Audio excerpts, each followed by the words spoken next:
Because let's be real, if you look at 2010's metalcore, a huge chunk of it is basically just variations on what Attack Attack did, even down to copying their outfits and dance moves from the Stick Stickly video.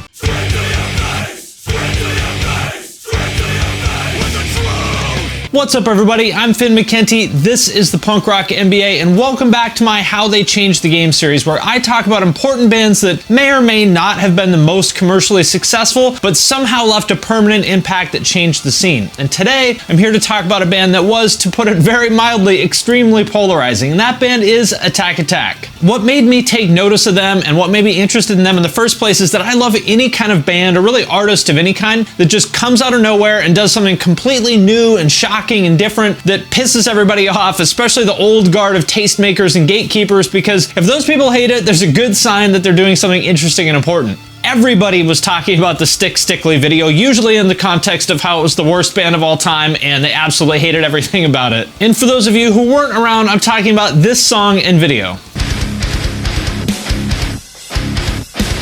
But 10 years later, I think the history books tell a pretty different story. I think if you look back, what you see is that these kids from Westerville, Ohio, changed the face of heavy music overnight with that song and video. In my opinion, they inadvertently created a subgenre that was probably the most important thing in that whole generation of heavy music. So by now, you're either nodding your head in agreement or wondering what in the hell this guy is talking about, or maybe somewhere in between. But either way, in this video, I'm going to do my best to explain exactly what they did, how it changed the game, and how that impact is being felt today.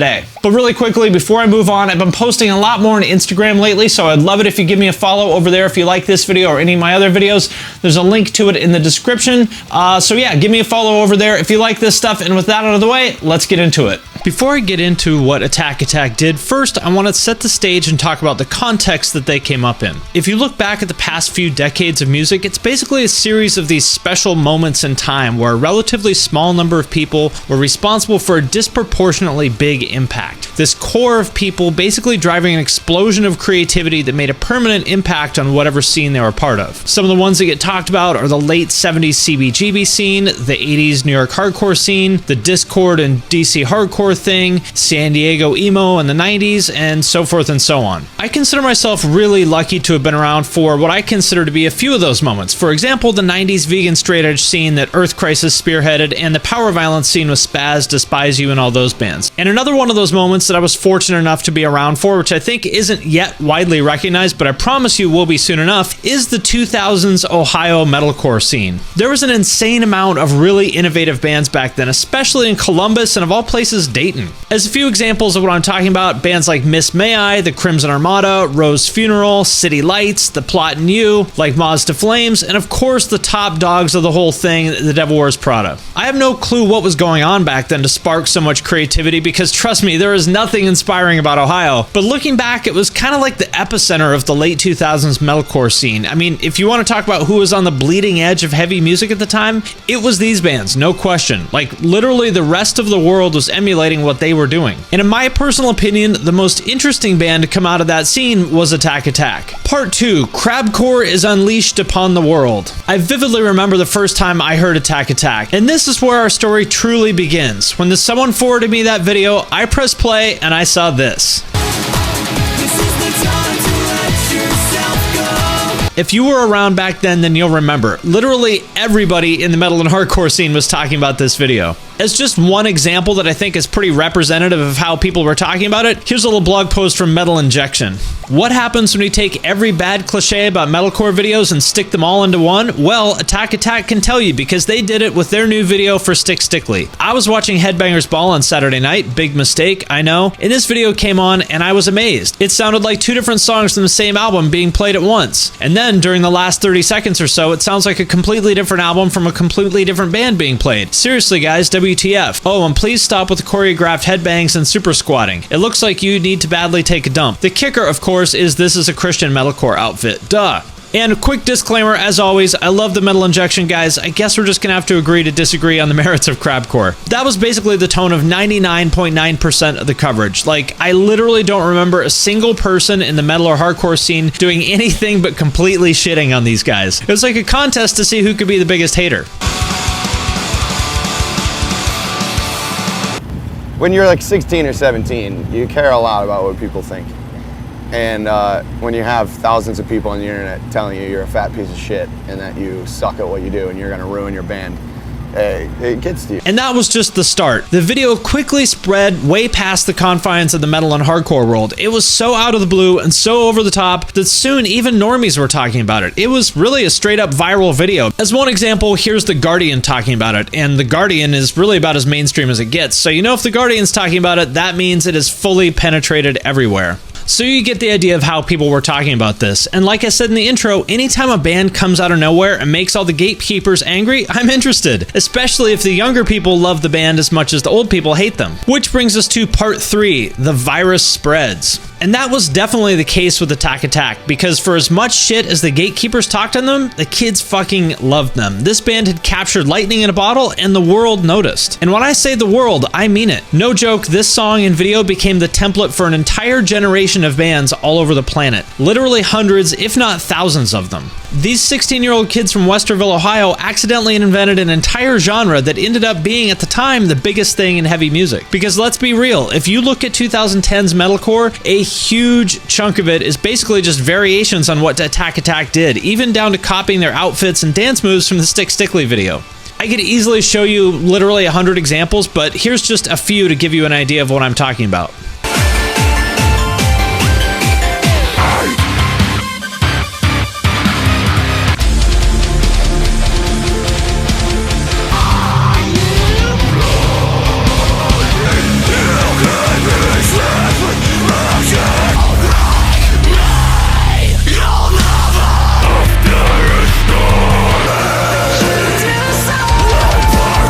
And one of those bands was Asking Alexandria, who later came into their own sound that's maybe a little bit more of a hard rock thing, but they started out as, well, let's just say very clearly inspired by Attack Attack. Oh my God!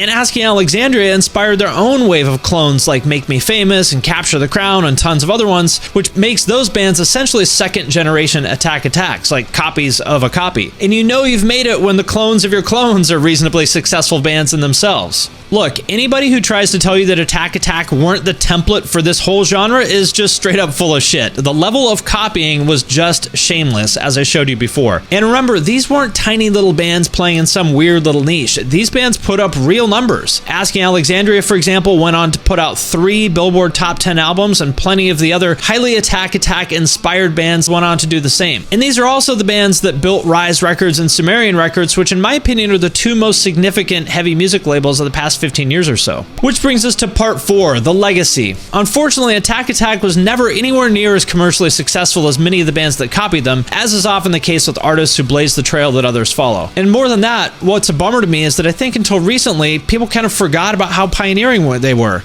But fortunately, I think that's changing, and they're now starting to get the credit that they deserve. I'm hearing their name come up a lot more recently, and the tone is totally different than what it was years ago. As a couple examples, I made a video about metalcore recently, and Attack Attack got a ton of love in the comments. I'm not going to read all of these, but you get the idea. There were literally dozens of comments like this. And you're also starting to hear their name mentioned a lot more as an influence among newer artists that are making waves today. For example, here's Connie from the band See You Space Cowboy that's getting some serious hype in the underground. I guess it's becoming socially acceptable for DIY bands to admit they were influenced by scene bands. I mean, yeah, totally. I think it's tight that I don't get as many weird looks for admitting that I love Someday Came Suddenly by Attack Attack. I'm not sure. I guess people just decided that we all like those bands for a reason, that it's a great sound to build off of. On top of that, nostalgia seems to be a very powerful thing these last few years. And before I go on, I have to say that as much as they were copied, in my opinion, nobody ever did this style better than they did, especially on their second album from 2010.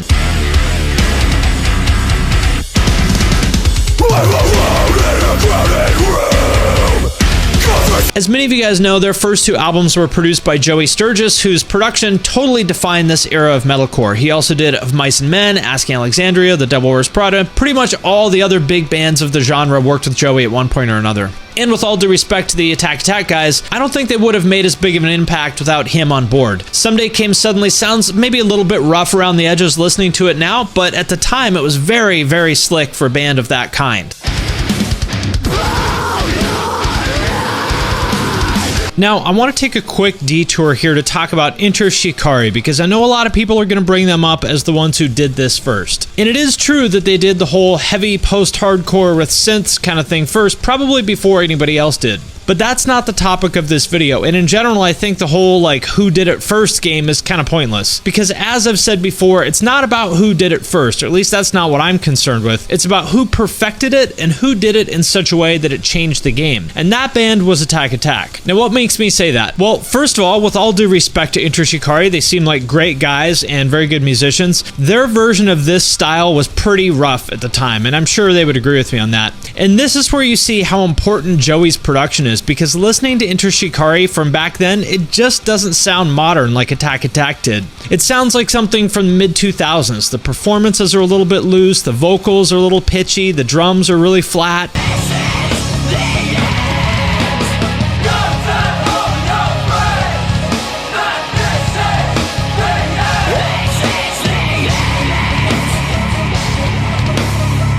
And second, it's about more than just the music. Like you saw in all those videos, it was just as much about Attack Attack's look and image. You saw how many people just shamelessly copied their outfits and even the way that they danced, right? And remember, this video is not about who did it first. I do think it's fair to say that Enter Shikari were first in terms of the basic idea of doing like heavy post-hardcore dancey kind of synths. It's about who had the bigger impact, and that was clearly Attack Attack. Part 5, where are they now? Back in 2009, it seemed totally bizarre and unexpected that these seemingly random kids from Ohio would explode like they did, would have this global impact on heavy music in the way they did. But in hindsight, it's actually not surprising at all when you look at what they've gone on to do since and what that says about them. Caleb Shomo, who was the band's second vocalist and their keyboard player, went on to start the band Beartooth with a couple guys from my Columbus homies City Lights, and they've quickly become one of the fastest rising stars in rock. And for those who don't know, he writes basically everything for Beartooth. It's essentially his band, and if you listen to how insanely catchy these Beartooth songs are, it's pretty clear what a ridiculously good songwriter he is. I mean, listen to this. Listen to the sound of the life you're ruining. This is a perfect example of what I think Caleb is so good at. I love how he can make what's basically a super raw, filthy, hardcore song into something that has the catchiness of a pop song. And Johnny Franck, who played guitar and did the clean vocals in Attack Attack, he's now a producer who has a soul project called Bilmuri, where just like Caleb does with Beartooth, he basically writes and plays everything. And I wish he cared more about self-promotion, because I fucking love this band, and I wish that they would get more attention. I think this is some of the most interesting stuff in rock, and again shows you what a freakishly talented guy he is. So in hindsight, I'm actually super not surprised that a band with him and Caleb in it blew up, or that their material was so far ahead of the curve that it took people 10 years to get it. And here's a little clip from one of my favorite Bilmuri songs, but please do yourself a favor and dig into their catalog, because they have 7 albums of material and it's all great. And please, when you do, tell Johnny I sent you, because it is my personal mission to make this band a little bit more popular. I wanna push you away. Sometimes it feels like I was made that way.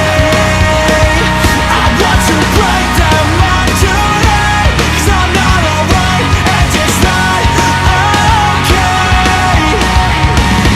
All these years, these scars remain. I pulled them open just to feel the same. And lastly, original Attack Attack vocalist Austin Carlile, as most of you guys know, went on to start Of Mice and Men, who are probably the second biggest band of that whole generation, second to Asking Alexandria. And I wouldn't say Austin is the most musically talented guy, but the fact that he blew up Of Mice and Men so quickly says a lot about how hard he works and what a great frontman he is. I mean, within 2 years of starting the band, they had 2 albums out on Rise, and they were one of the biggest bands in metalcore. And he deserves a lot of credit for that, because that's no joke. And finally, part 6, what you can learn from this. So I actually think there's a couple really important lessons that you can take away from the story of their band that you can apply to your band, or really any creative project of any kind. Thing number 1 is be different. Why did Attack Attack take off? It's because they did something so off the wall, so ridiculous, so over the top that you couldn't not notice. Did some people hate it? Fuck yes they did. But that's okay, because millions of other people loved it, and that is ultimately what matters. Having some haters, that's not so bad. Being ignored, that's what really hurts, right? And unless you do something different than everybody else, that's what's gonna happen. You're just gonna get ignored. Because playing it safe is the kiss of death for creative projects, because nobody gives a shit about music or art of any kind that's safe. You've got to take chances. And if it pisses some people off, especially the old guard of tastemakers and gatekeepers, well,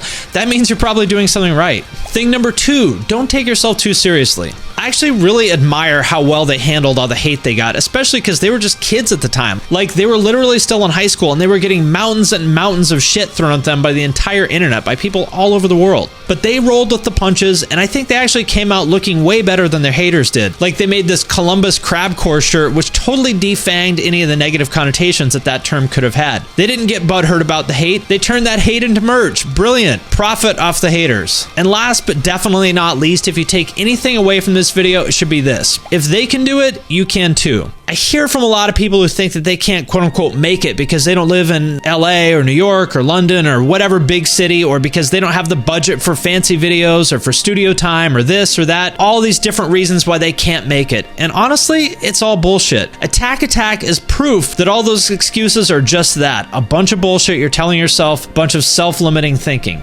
Because look, if a bunch of derpy teenagers from Westerville, Ohio, who probably weren't all even old enough to drive, if they can invent an entire genre that goes on to sell millions of records and inspire thousands of bands all over the world, if they can do that, then you can get traction for whatever it is that you're doing. There is nothing holding you back other than your own self-limiting thoughts. It doesn't matter where you live, and it barely matters how much money you have. What matters is having an idea for something that's original and different, and having the work ethic to follow through and bring that idea to life in a way that people will notice. Just like they did back in 2009 with Stick Stickly when they got the whole world's attention. Alright everybody, there's my thoughts on Attack and how they changed the game, and now it is my turn to turn it over to you guys. Let me know what you think in the comments. Were you around back then? Do you remember when they came out? How just Stick Stickly was this atomic bomb that was dropped on the heavy music scene that everybody was talking about? Let me know if you see things that way, and if you weren't around back then, I would love to know what you think. After watching this, like, can you see how their influence kind of trickled out throughout metalcore? What are your thoughts on that, like, 2000s Ohio metalcore scene? Do you think it's going to be regarded in hindsight as one of those special moments that I was talking about? Oh, and also one funny thing I forgot to mention in the video. About 10 years ago or so, I actually met Johnny Franck's parents. My friend went to church with them. We went to some party at their house for something, I don't remember. It was right around when StarCraft 2 came out, and Johnny was on tour, so I guess this was probably 2009, yeah, because he was still in the band. And I was talking to his dad, and his dad was looking at Twitter, and he was looking at Johnny's Twitter. He goes,